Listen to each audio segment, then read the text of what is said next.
हरे कृष्णा। आइए इस प्रातःकालीन सत्र में आप सभी भक्तों का स्वागत करते हैं। 10 to 4 अध्याय 12 श्लोक नंबर 35। पढ़ो बेटा। त्रिलोकीं देवयानेन सोऽतिव्रज्य मुनीनपि परश्चाद्ध्रुवगति विष्णुपदमथाभ्यगत। इस प्रकार ध्रुव महाराज ने सप्तर्षि कहलाने वाले ऋषियों के साथ लोकों को पार किया। इसके परे उन्होंने उस लोक में अविचल दिव्य पद प्राप्त किया जहाँ भगवान श्री विष्णु निवास करते हैं। तो इस प्रकार ध्रुव महाराज ने सप्तऋषि कहलाने वाले ऋषियों के साथ वो लोक पार किया। इसके परे उन्होंने उस लोक में अविचल दिव्य पद प्राप्त किया जहाँ भगवान विष्णु बात करते हैं। उनको दिव्य स्थान की प्राप्ति हुई जहाँ स्वयं भगवान निवास करते हैं। तात्पर्य पढ़िए।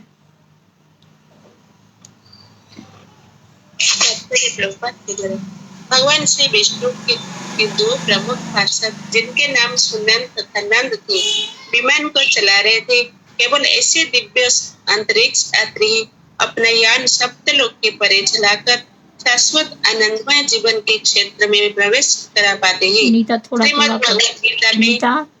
पढ़ो बेटा। तो भगवान विष्णु के जो पार्षद थे सुनंद और नंदन, वो विमान को चला रहे थे और ऐसे ही दिव्य अंतरिक्ष यात्री अपना यान सप्तलोकों से परे ले जा सकते हैं, जो शाश्वत है, आनंदमय है। जीवन के में प्रवेश कर पाना नहीं तो कठिन है। नेक्स्ट।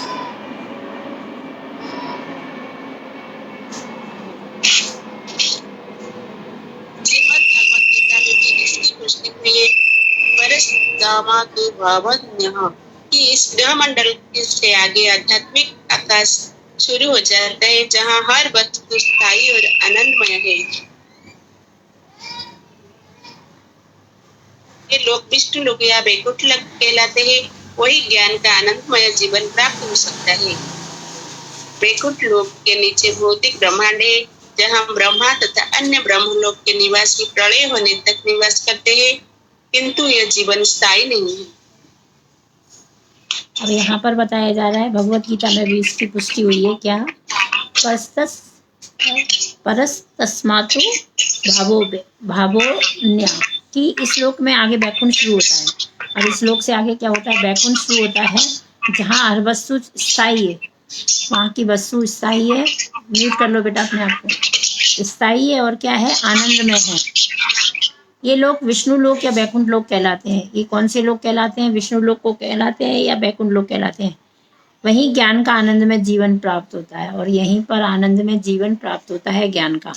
बैकुंठ लोक के नीचे भौतिक ब्रह्मांड है जहाँ ब्रह्मा तथा अन्य ब्रह्म लोक के वासी प्रलय होने तक वास करते हैं। और बैकुंठ लोक है, उसके नीचे क्या है? भौतिक ब्रह्मांड है जहाँ ब्रह्मा तथा ब्रह्मलोक के निवासी वास करते हैं। जो ब्रह्मा जी सृष्टि का निर्माण करते हैं बैकुंठ लोक के नीचे रहते हैं, वो बैकुंठ लोक में नहीं रहते, इसीलिए उनकी मृत्यु भी होती है। और यह जीवन स्थायी नहीं होता, टेम्परेरी होता है। कुछ हमारे जैसी उम्र 100 साल है वैसी नहीं होती है, लेकिन कई हजारों सालों के बाद में उनकी मृत्यु होती है। भगवत गीता में इसकी पुष्टि मिलती है। अब्रह्मा भुवान लोका, भले ही कोई इसका उच्चतम लोक चला जाए किंतु शाश्वत जीवन प्राप्त नहीं होता। वो इतने ऊंचे स्थान पर जाने पे भी वहाँ पर उनको शाश्वत जीवन प्राप्त नहीं होता।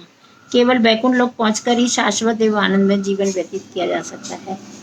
बैकुंठ लोक के नीचे तक भी हमारी मृत्यु होती है, लेकिन बैकुंठ लोक जाने के बाद में फिर हमारी मृत्यु नहीं होती। वो है वहाँ पर आनंद में जीवन है और शाश्वत है, हमेशा के लिए। नेक्स्ट श्लोक।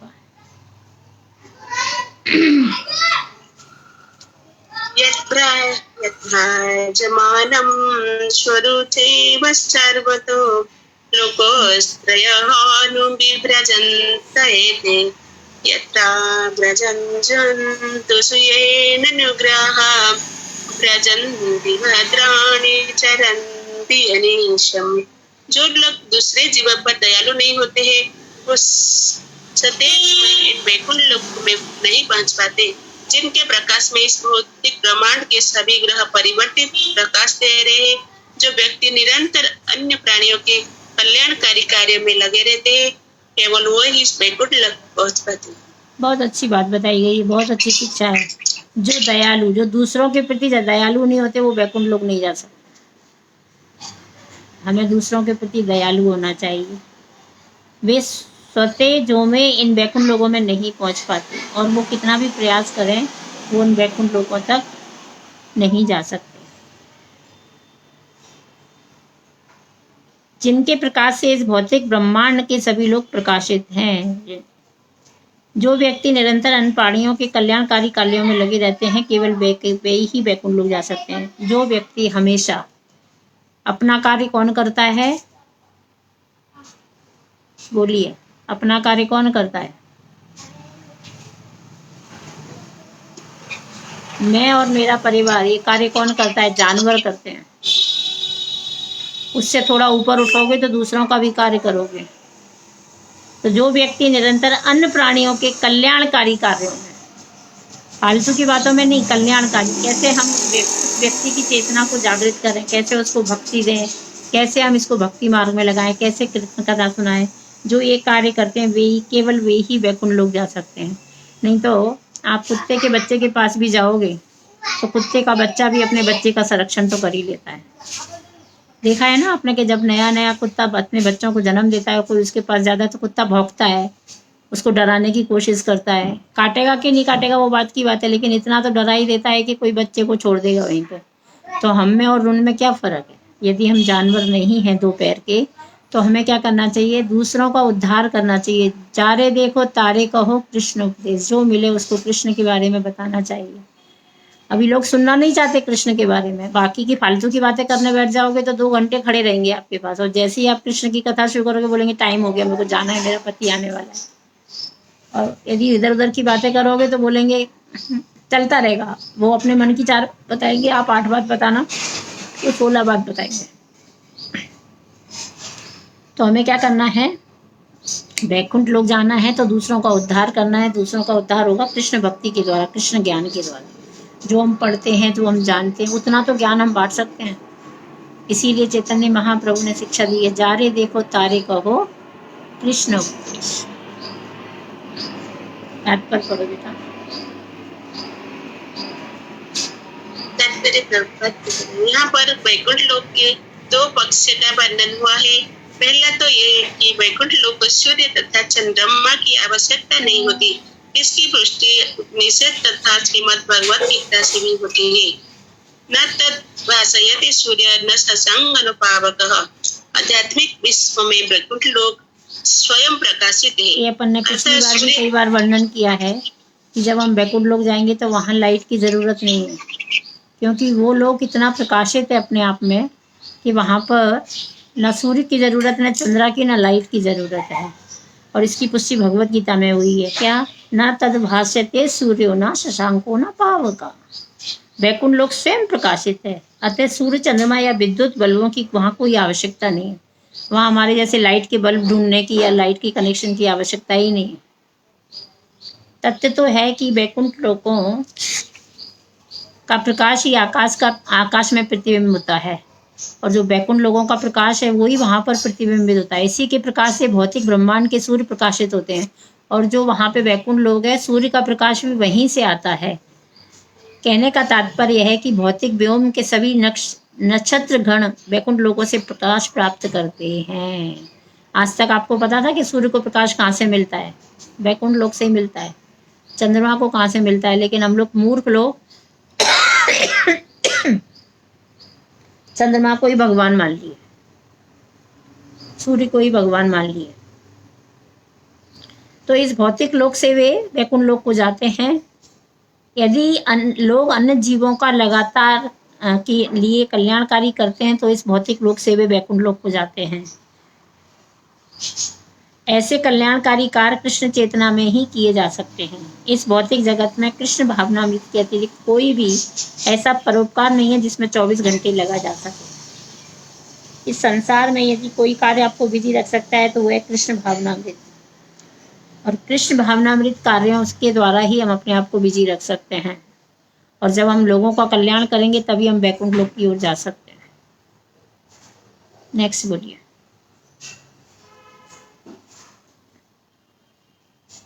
नेक्स्ट कृष्ण पढ़िए। भावित व्यक्ति श्लोका हाँ, श्लोका नहीं, आगे का तात्पर्य बाकी है, पैराग्राफ, नेक्स्ट पैराग्राफ।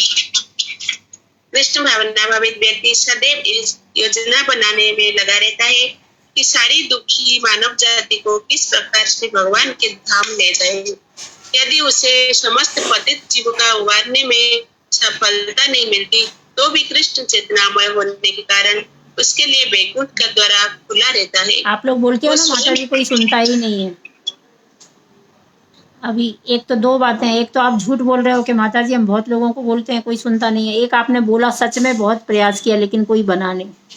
तो भगवान ये नहीं देखते कि कौन बना कि नहीं बना, भगवान आपका प्रयास देखते हैं कि आप कितना प्रयास कर रहे हो उनकी ओर ले जाने के लिए, लोगों कृष्ण की ओर कितने लोगों को ले जा रहे हो।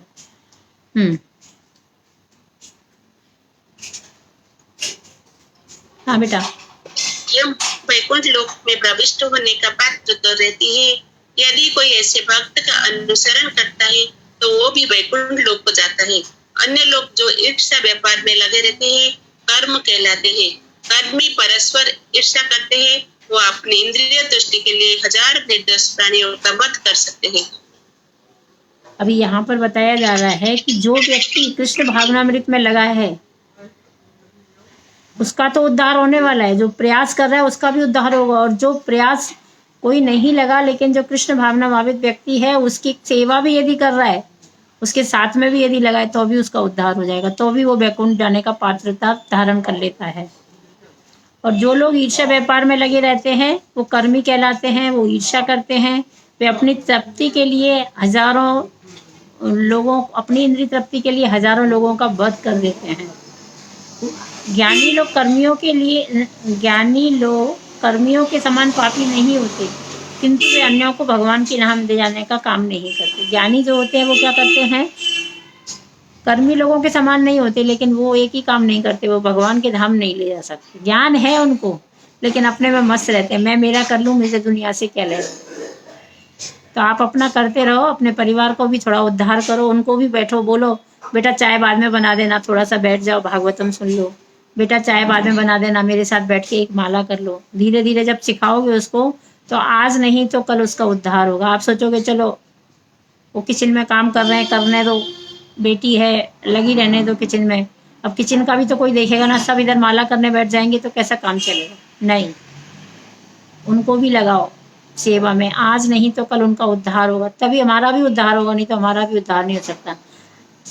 अपने लिए कार्य तो जानवर करते हैं, अब मनुष्य यदि हमें तो हमको दूसरों का भी उद्धार करना है, तभी हमारे जीवन का उद्धार संभव है। जनरली प्राय पुराने घरों में देखा गया है कि सास वगैरह जो माएँ वगैरह होती हैं ना, वो खुद तो भजन करती हैं, मंदिर जाती हैं, लेकिन बहू बेटियों को घर में लगा जाती हैं काम के लिए। बोले तुम क्या करोगी, घर का काम कौन करेगा। होता था क्या नहीं होता था, लेकिन आजकल जमाना बदल गया है। आजकल की बहुएं भी धार्मिक हो गई, उनको भी भक्ति करना है। यदि अपन सोचे ना आज नहीं कल, अभी तो मेरा बच्चा छोटा है, अभी मेरा बच्चा स्कूल जाता है, मैं कैसे जाऊं, तो वो कल कभी नहीं आएगा। कल की शुरुआत कभी नहीं होती, हमको आज से ही शुरू करना है। जब आपका बच्चा छोटा है तभी आप उसको संस्कार दे सकते हो। आप जब माला लेके बैठोगे, बच्चा आपका देखेगा माला लेके बैठे हो तो वो खींचेगा आपसे माला। तब कई लोग बोलते कैसे दे दे इसको माला, भगवान की माला है, ये पैरों को लगाता है, ये सुसु कर देता है। भगवान को पता है ये बालक है, और बालक की बुद्धि, बालक, रोगी और वृद्ध, ये तीनों की यदि ये तीन कोई कार्य करते हैं ना तो भगवान इनको माफ कर देते, क्योंकि उनको पता है कि इनकी बुद्धि क्षीण है। लेकिन वही टाइम पे यदि समझदार व्यक्ति कोई कार्य करता है तो भगवान माफ नहीं करते। तो बालक यदि अपने माला हाथ में ले रहा है, मुंह में डाल रहा है, इधर उधर डाल रहा है, तो भी उस बच्चे को माला पकड़ा ही देनी चाहिए कि लेकर बैठ के माला, और वो गुणगुण करेगा, माला लेगा 1 मिनट में पटक देगा, फिर बोलेगा दूसरी माला करता हूँ, अच्छा ठीक है। इतना अच्छी एक्टिंग करते हैं ना वो छोटे से बच्चे कि उन एक्टिंग को देख के हमको बड़ी प्रसन्नता होती है। हम तो बहुत कई छोटे बच्चों को माला पकड़ाए हैं और हमको पता है कि ये एक्टिंग कर रहे हैं, लेकिन वो एक्टिंग भी उनकी एक दिन कामयाब हो जाती है। जब वो 4-5 साल के होते हैं तो इतनी अच्छी तरह से भजन करते हैं, उनकी माँ उतनी अच्छी तरह से माला नहीं करती जितना अच्छा वो बच्चा करता है, क्योंकि उसने बचपन से देखा है ना कि माला करते हैं। तो बताइए छोटे बच्चे को सिखाना अच्छा है? नहीं तो हम लोग सोचते हैं अभी क्या पकड़ेगा, ये छोटा है, जनरली सबका यही वो रहता है। लेकिन छोटे को सिखाओगे तो ध्रुव महाराज बनेगा, और बड़े को सिखाओगे तो हिरण्यकश्यप जैसा बन जाएगा। अब नहीं सीखना, मैं तो जाऊंगा तपस्या करूंगा, ये प्राप्त करूंगा, वो प्राप्त करूंगा। और तपस्या करना अच्छा है या भक्ति प्राप्त करना अच्छा है? हिरण्यकश्यप ने इतने साल तपस्या की, उसको वरदान भी मिल गया, उसने वरदान दे भी दिया। किसने? प्रसन्न कर दिया उस देवता को, वो देवता ने वरदान दे भी दिया, जाओ नहीं मरोगे। मरा के नहीं मरा, तो क्या अच्छा है? भक्ति अच्छी नहीं, क्या अच्छा रहा? प्रहलाद महाराज ने कुछ नहीं किया, प्रहलाद महाराज ने सिर्फ विष्णु ही भगवान है, हरे कृष्णा, उसने जीत लिया। और भगवान को वहां पर जब उसने बोला कि मेरे भगवान तो सर्वत्र हैं, तो वो वहां इकट्ठा आके बैठ गया। भगवान आ गए, भगवान को मजबूरन वहां आना पड़ा। क्यों? मैं मेरे वादों को टाल सकता हूँ, लेकिन मेरे भक्त ने यदि किसी को कुछ वादा किया है तो उसके भक्त के वादों को मैं टलने नहीं देता। ज्ञानी लोग कर्मियों के समान पापी नहीं होते, किंतु वे अन्यों को भगवान के धाम ले जाने का यत्न नहीं करते, वे अपनी ही मुक्ति के लिए तपस्या करते हैं। तो हम में से कितने लोग ऐसे हैं जो अपनी ही मुक्ति करना चाहते हैं? तो जाग जाओ ग्राहको, जाग जाओ, जागो ग्राहक जागो। केवल अपना ही उद्धार नहीं करना, अपने परिवार का, अपने अड़ोसी पड़ोसी के पास जाओ। ऐसे तो हम जाते हैं, हाँ शादी होती है, ब्याह होते हैं, घर में कोई फंक्शन होता है तो तुरंत पहुंच जाते हैं। कभी ले जाओ एक माला और भगवत गीता उनके पास कि आज आपको हम कुछ देने आए हैं। बोला क्या देने आया? बोला आज आपको एक बात बताने आए हैं। क्या बात? बोला एक हरे कृष्णा महामंत्र का जप होता है, उसको यदि करेंगे तो हमारा सब जीवन का कष्ट दूर हो जाता है, आत्म शांति मिलती है। आजकल हर व्यक्ति आत्म शांति ढूंढ रहा है, कितना खर्चा करता है वो मन की शांति के लिए, कितने सालों तक कोर्स कर रहा है, कितने घंटों वो इधर उधर जाता है केवल अपने मन की शांति के लिए।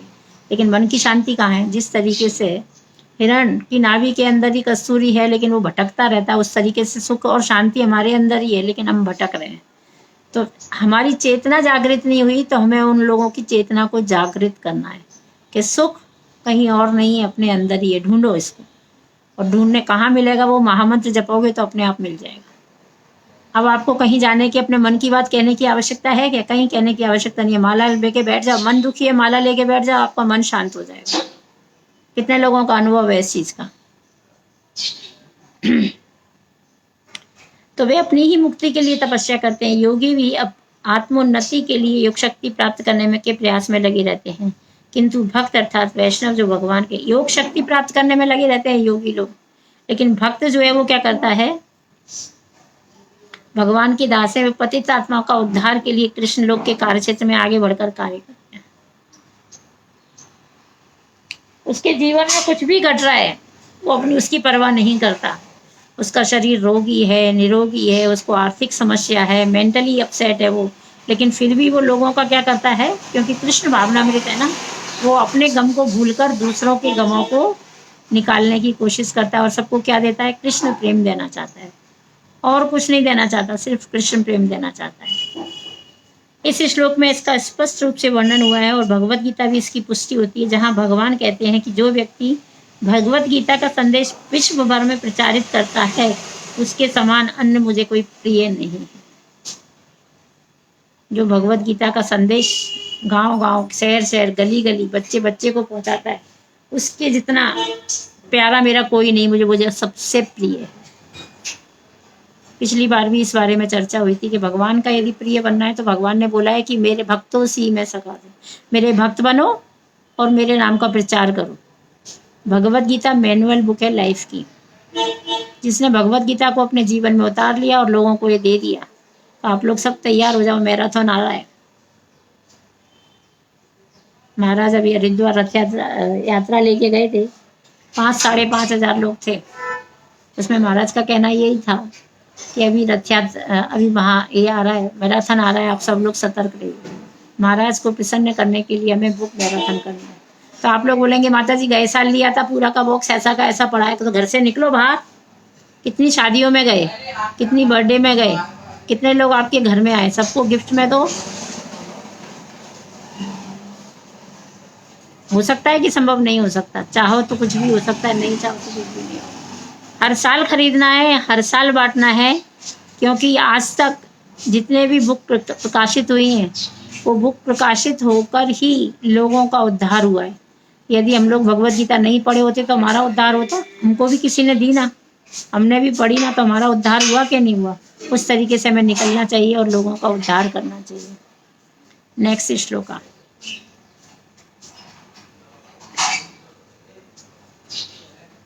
शान्ताय समादृशः शुद्ध्वा सर्वभूतानुरञ्जन साच्युता प्रियबन्धवः। जो शांत समदर्शी तथा पवित्र है तथा जो अन्य सभी जीवात्माओं को प्रसन्न करने की कला जानते हैं, वो श्री भगवान को भक्त से ही मित्रता रखते हैं। केवल वे ही वापस घर को अर्थात श्री भगवान के धाम को सरलता से जाने में सफलता प्राप्त कर सकते हैं। तो जो शांत हैं, हमेशा शांत रहते हैं, जीवन में कुछ भी घटना घटे उन्हें कुछ लेना देना नहीं होता। समदर्शी हैं, सबको एक दृष्टि से देखते हैं, ये मेरा है वो तेरा है ऐसा नहीं होना चाहिए। सबको समान दृष्टि से, किसी ने मेरे साथ अच्छा किया तो भी वो अच्छा है, किसी ने मेरे साथ बुरा किया तो भी वो अच्छा है। हम लोग क्या करते हैं, यदि किसी ने हमारे साथ बुरा किया तो वो बुरा हो जाता है, अच्छा किया तो अच्छा हो जाता है, लेकिन हमारा स्वभाव ऐसा नहीं हो। ऐसे लोग भगवान के धाम नहीं जा सकते। जो अन्य सभी जीवात्माओं को प्रसन्न करने की कला जानते हैं, कोई भी व्यक्ति आए उसको प्रसन्न कर ले, जो व्यक्ति के अंदर आकर्षण हो के एक बार जो व्यक्ति उससे मिल ले, वो व्यक्ति दूसरी बार उसको याद करे कि हाँ ये बंदा बहुत अच्छा है। किसी किसी को देखकर हमें बहुत क्रोध आता है और किसी किसी को देखकर बहुत प्यार आता है। तो हमको ऐसा बनना है कि जीवात्मा को प्रसन्न करने की कला जानना चाहिए हमको। भगवान के भक्तों से ही मित्रता रखते हैं।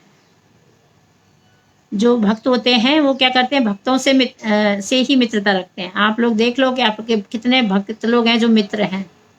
जो भक्त नहीं है ना, उनको मित्रता छोड़ दो उनके साथ में, नहीं तो वो लोग आपको गलत चीज़ें सिखाएंगे।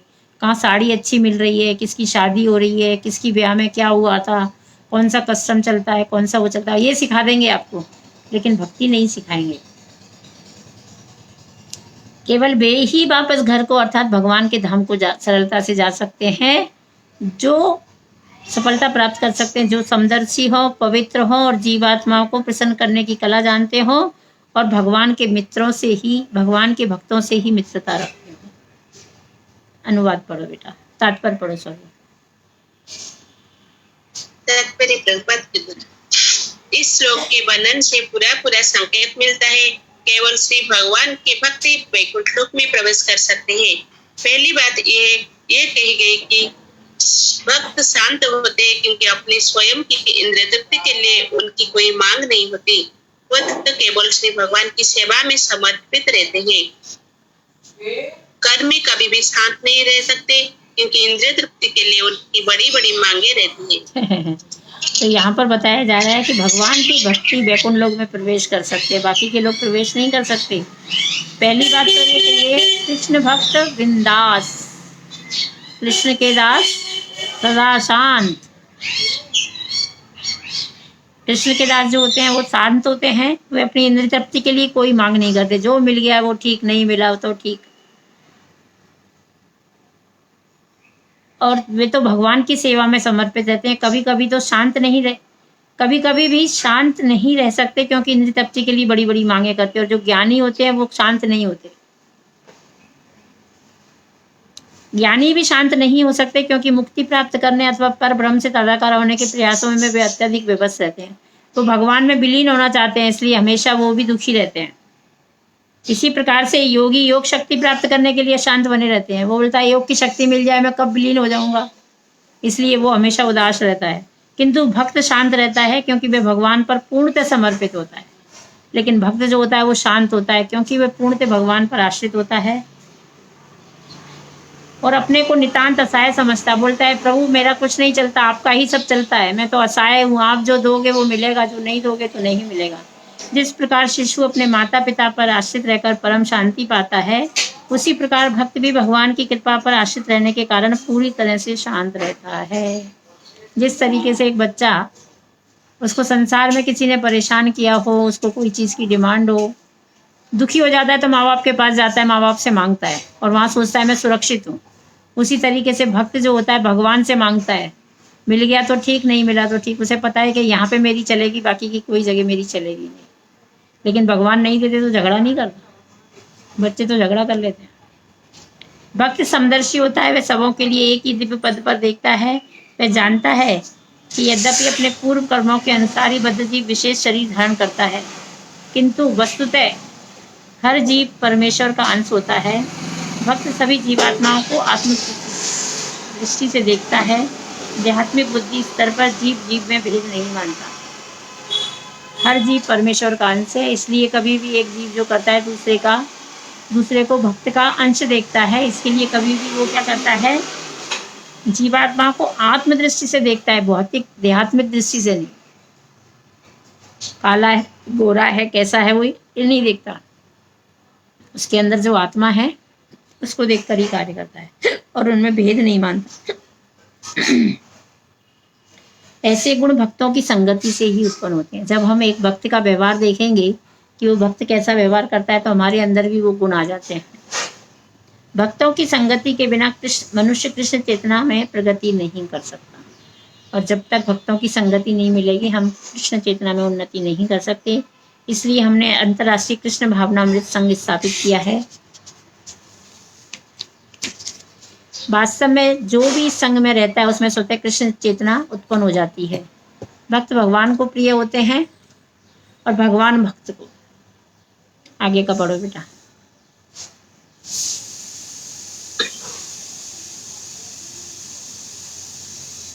अमन, हम सबसे बैठने और हरे कृष्ण मंत्र का जप करने को कहते हैं, और हम जितना भी प्रसाद दे सकते हैं लेने को कहते हैं। इस प्रकार सभी हमसे प्रसन्न रहते हैं। यह विशेषता है सर्वभूतानुरंजना। जहाँ तक शुद्धता का प्रश्न है, भक्त से अधिक शुद्ध कोई नहीं हो सकता। जो भी श्री विष्णु का नाम एक बार भी लेता है तुरंत भीतर बाहर से शुद्ध हो जाता है।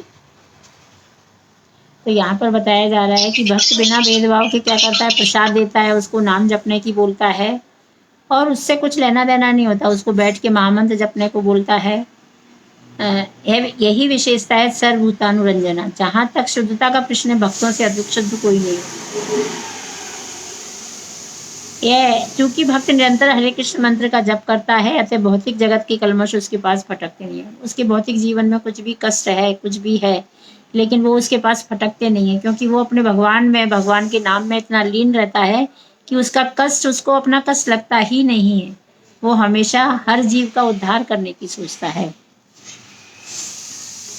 भक्त हमेशा महामंत्र का जप करता रहता है, अतः भौतिक जगत के कलमश उसके पास नहीं पटकते। यदि भौतिक जीवन में उसके जीवन में कोई कलमश कष्ट है भी, तो उसका प्रभाव नहीं पड़ता उसके ऊपर। वो महामंत्र में इतना तल्लीन हो जाता है, परे हट जाता है दुख और सुख से, देहात्मिक बुद्धि से ऊपर उठ जाता है वो।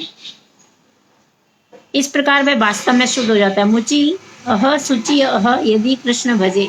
कहा जाता है कि यदि चमार तथा चमार कुल में उत्पन्न व्यक्ति भी कृष्ण भक्ति करे तो ब्राह्मण पद प्राप्त कर सकता है। आजकल हम देख ही रहे हैं कि जितनी अच्छी भक्ति आजकल शूद्र लोग कर रहे हैं ना, चमार लोग कर रहे हैं, उतनी शुद्धता से कोई भक्ति नहीं कर सकता। कई एग्जाम्पल है हमारे मंदिर में जो निम्न जाति के हैं, लेकिन प्रभुपाद जी की शरण में जाने के बाद, महामंत्र का जप करने के बाद वो दीक्षित हो गए हैं, ब्राह्मण दीक्षित हो गए हैं। और जितनी तल्लीनता से वो सेवा कर रहे हैं ना, उतना ब्राह्मण पद पे आसीन रहने वाला व्यक्ति नहीं कर रहा, क्योंकि उसके अंदर वो समर्पण नहीं है। और वो चमार जो है, उसके मन में एक हीन भावना है कि मैं नीच कुल में पैदा हुआ हूँ, तो उसको और लालसा होती है कि मैं कब अपना उद्धार कर लूँ। तो तल्लीनता से सेवा भी करता है, नाम जप भी करता है, प्रचार भी करता है। ऐसा व्यक्ति जो शुद्ध कृष्ण भक्त है और हरे कृष्ण महामंत्र का जप करता है, सारे विश्व में सर्वाधिक शुद्ध होता है। महामंत्र का जप करना चाहिए हमको, शुद्ध कृष्ण भक्ति के संग करना चाहिए, तभी हम सारे विश्व में सर्वाधिक शुद्ध होते रहेंगे। और हमारी शुद्धता, हम तो शुद्ध पर बहुत शुद्ध तो नहीं हो पाएंगे, लेकिन फिर भी आज नहीं तो कल भगवान हमारे ऊपर कृपा करेंगे और उस पथ की ओर हम अग्रसर होंगे। तो मेरा आप सभी लोगों से निवेदन है, महामंत्र पे जप पे जोर दीजिए। जो हमारा सेशन चलता है 5 से 7, आप लोग लापरवाह बहुत हो गए। सैटरडे संडे आएगा तो 2 दिन छुट्टी मिलती, आराम कर लो, लेट उठना या जो भी करना आपका जो दिनचर्या है, बल्कि सैटरडे संडे 2 दिन आपको सोचना चाहिए कि आज बच्चे को स्कूल नहीं भेजना, हमें सिंसियरली जप करना है। हम लोग तो उल्टी मार जाते हैं।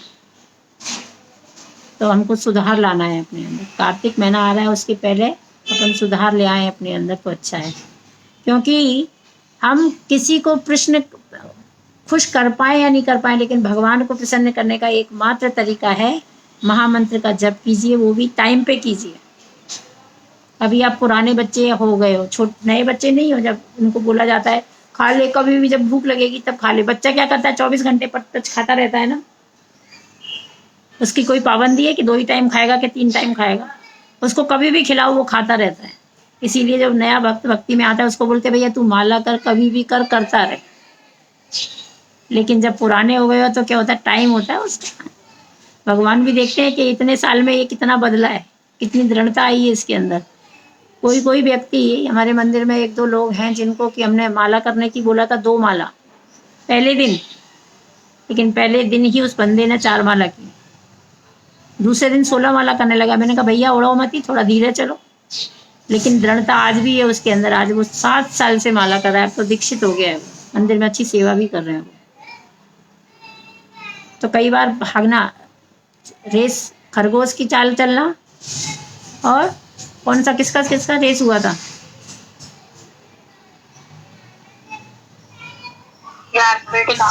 हाँ रैबिट का और कछुए का। तो कछुआ धीरे चल रहा था लेकिन जीता कौन, कछुए ने। क्यों, धीरे, slow and study wins the race. तो इसका मतलब ये नहीं है कि हमको स्लो ही चलना है। यदि आपको भगवान ने इतनी श्रद्धा दे दी है, इतनी शक्ति दे दी है, चलो, तो मेरा आप सभी लोगों से निवेदन है, क्योंकि अभी आप सब लोग अभी जो हैं आज के दिन जो उपस्थित हैं वो सभी क्या हो गए, पुराने हो गए हैं। इसलिए हमको कितने साल से मंदिर जाते हो ये मायना नहीं रखता आपने, लेकिन मंदिर जाकर क्या सीखा और अपने जीवन में कितना परिवर्तन लाया ये मायना रखता है। कितने साल पुराने हो ये कोई नहीं देखता, लेकिन कितने जल्दी आपने भक्ति में प्रोग्रेस की है वो देखा। क्या है, अभी उम्र हो चुकी है 60-65, उसके बाद में भी यदि भक्ति नहीं जागृत हो रही, अभी भी हमको अपने सजने धजने से समय नहीं है, समाज से समय नहीं है, फालतू की चीज़ों से समय नहीं मिल रहा, तो भगवान के धाम नहीं जा पाएंगे, हम लोग अटक जाएंगे इधर ही। आवागमन का चक्कर लगा रहेगा, जन्म मृत्यु जरा व्याधि के चक्कर में लगे रहना है तो लगे रहो मुन्ना भाई। और यदि ये जन्म मृत्यु जरा व्याधि रोकना है तो छोड़ो सब कुछ और चलो हरिद्वार। तो घर द्वार तो मत छोड़ो, आप लोग घर पे बैठ के ही महामंत्र का 16 माला करना शुरू कर दो। 16 माला ही आपको तर देगा। कितना माला? Only 16 rounds will take you back to God. Prabhupad ji ने प्रॉमिस किया है कि आप अटेंटिवली यदि 16 माला करते हो तो मैं आपको भगवत धाम ले जाऊंगा। आप ज़्यादा प्रयास मत करो।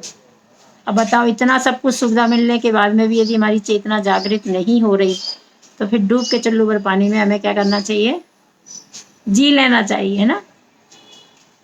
डूब के चल्लू भर पानी में जी लेना चाहिए ना, मर जाना चाहिए कि इतनी सब सुविधा प्रभुपाद जी हमें दे दी है, इतना सब कुछ हमारे लिए कर दिया है, लेकिन फिर भी हम प्रभुपाद जी की बातों को नहीं मानते। हमें किसी और की बात मानना है कि नहीं मानना? जगत गुरु श्री प्रभुपाद ने सिर्फ एक ही बात बोला है, follow the 4 regulative principle and chant 16 round. Guarantee के साथ I will take you back to God. अब बताओ, उसमें भी संशय है, दुविधा है तो बात निकल लगेगा। किसी का कोई प्रश्न है, किसी की कोई जिज्ञासा तो पूछ सकते हो। श्रीमद् भागवतम महापुराण की जय। श्रील प्रभुपाद की जय।